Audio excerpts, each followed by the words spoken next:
Hey everyone, and welcome to another Star Wars Games Update, where we bring you all of the latest and greatest in Star Wars gaming news.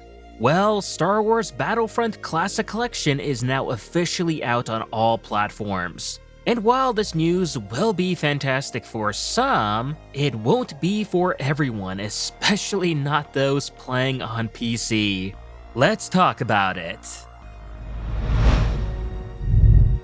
I already made a video last week asking the main question many PC players had about the Classic Collection before release, and it was whether this remaster is a cash grab scam or not, as there was a serious reason why so many folks were apprehensive towards this bundle remaster of such old classics. And unfortunately, this disaster of a launch on PC has confirmed much of what so many in the PC community were worried about. Now, I myself ended up getting the Classic Collection on Steam just to see and validate all of the claims made towards it. And before I get into all of the bad, I'll start with the good.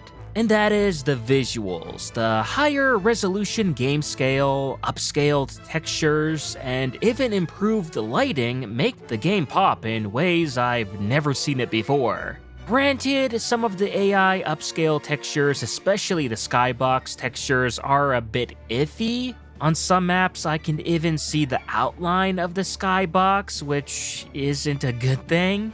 But overall, I think the game itself in general looks easy on the eyes. And another thing I also like is that the Battlefront 2 menu on PC has the exact same menu that was on consoles, which is pretty neat and not something I expected at all. However, at the same time, instead of taking HD footage that has been readily available for years, Aspyr decided to lazily upscale the existing footage within the game, and it does not look good whatsoever. Kind of diminishes the whole console main menu look and all, but on the other hand, the Battlefront 1 menu looks sharp and clean, and I like that because that is my favorite Battlefront, but yeah. And of course, having the option of split screen finally be on PC is pretty sweet too, but well, that's just about the only positives I can think of within the hour and 30 minutes I've spent with this remaster bundle, as it's being called a disaster of a launch for a reason. Well, many reasons, which we're about to get into, as for starters, the Battlefront 2 Conquest server is already crashing with the exact same bug from 17 years ago, which goes to show that Aspyr didn't even bother fixing any bugs in this release, which is just mind-boggling. Plus, there are only 3 dedicated servers on PC, which not only is barely anything as the game prevents players from creating their own public servers, but even if you do join the dedicated servers, then you quickly realize online multiplayer has a stupid FPS cap of 30. I mean, I'm getting over 1,000 FPS in the main menu, yet in the actual game it's about 30, like, come on. Then you throw in the annoying audio glitches and massive lag that is present, and that is if you're even lucky enough to manage to avoid the could not establish connection screen. Although, to be fair, I found Battlefront 1 online multiplayer to be working a tad better and funny enough had no weird 30 FPS cap. So this seems to be mainly a Battlefront 2 online multiplayer issue for whatever reason. And if you do load into an Aspyr dedicated server on Battlefront 2, then your base ping is gonna be like 100 milliseconds. Not only that, but you're getting constant connection interruptions. One player's review even states that they were able to join one hero assault match the whole time, and the hero side was completely broken, in which no one could join the hero's team, which resulted in no one to fight against. Sorry Aspyr, but that's just inexcusable in 2024, especially in a remaster of old games that have such a high price tag too. So, as of right now, as you can see, online multiplayer is officially a shit show. which doesn't bode well when that was one of the main selling points for the Classic Collection. But if you think the problems are only with the multiplayer, then you're in for a surprise. Because no, the problems don't end there, as they remove the fog on Felucia, which introduces bad pop-ins and seeing through terrain and textures. Asajj Ventress's model is wonky and broken with her left-hand lightsaber coming out of her right armpit.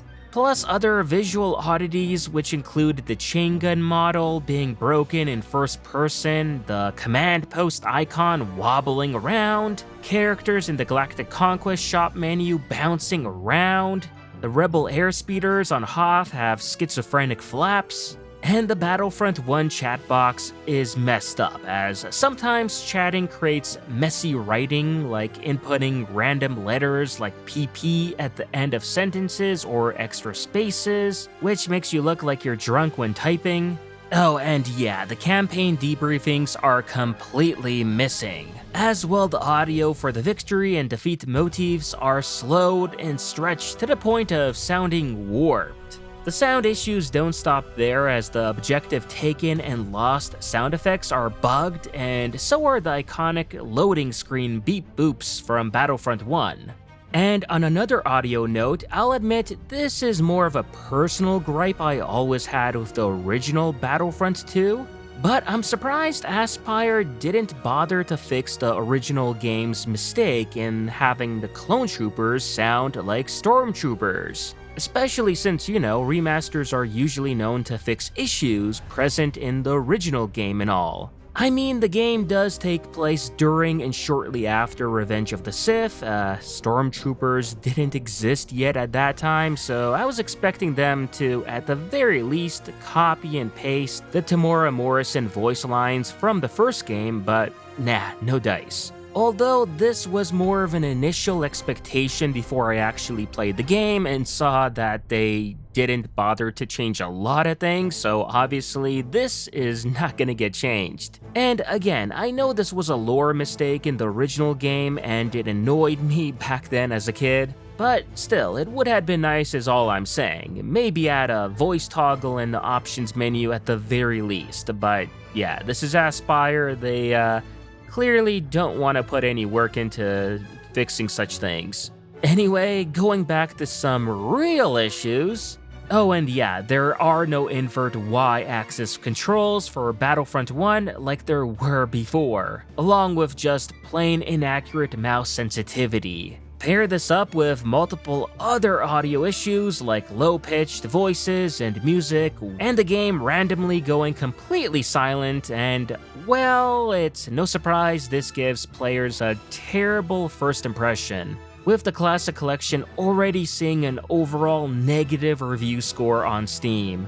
Players are fed up, and rightfully so, as aside from some visual improvements, this is a low standard and lazy remaster of the games that we all know and love. Not only failing to fix the existing bugs, but also introducing more problems of its own. Like, for example, in Galactic Conquest, you're not even able to build fleets due to the controls being mapped only in the controller and not mouse and keyboard. Some other issues I also found was the user interface sometimes being worse than it was in the originals, like it's unresponsive at times, stretched out logos and images, barely any customization options on PC, and a weird addition of a so-called streamer mode that did jack all. And these issues are just the tip of the iceberg, as I could seriously go on and on about all the problems found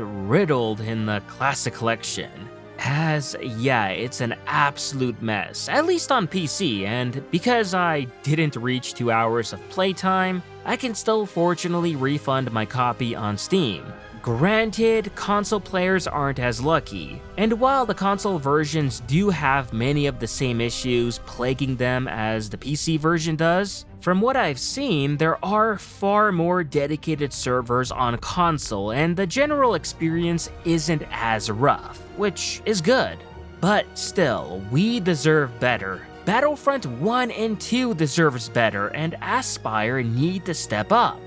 Now, due to all of the backlash on launch day, Aspyr have put out a statement that, due to the problems on their end as they claim, this is their reasoning and excuse for the poor online multiplayer experience, and that they're currently working to fix this ASAP.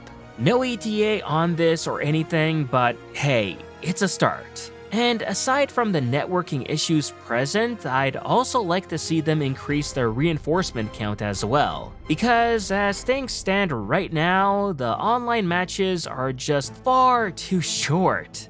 As the original games were never made in mind with so many players like 64, as the maximum back then was only 32. So some tweaking for the modern remaster is, well, very necessary.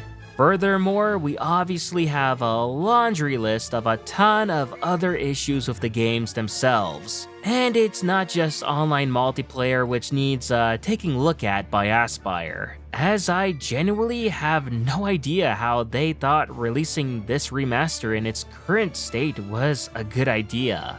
That all said, putting all of the negative things aside, the Classic Collection in my opinion still does have a bright future, but only if Aspyr decide to patch it up. And if it does, then yeah, it's a totally different experience and opinion on this game. And to end things on a bright note, it also turns out that the Classic Collection can in fact be modded too, with one Reddit user showing mods still working perfectly fine with the Classic Collection when dropped into the add-ons folder. And man, they look brilliant with the new lighting and high-definition visuals. Pair that up with the 64-bit codebase engine and I can easily see the Classic Collection becoming the future of Battlefront modding on PC. So even though we're at a low point with this remaster on launch day, things can only go up from here, and they definitely will, if Aspyr do decide to put in the required work in to do so. As for me, I'll probably refund it on PC and wait to grab it on sale later, if it does get patched up. But for the time being, I'll be enjoying the Classic Collection on the Switch, because come on, you seriously can't beat playing Battlefront on the go. And that will do it for the Star Wars Games Update. As always, if you enjoyed this video, please like, share it, and subscribe to the channel to not only support it, but to keep up with Star Wars news, gaming, and canon lore released every week. And consider following me on Twitter and Facebook to never miss out on the latest Star Wars content. Thanks for watching, and may the Force be with you.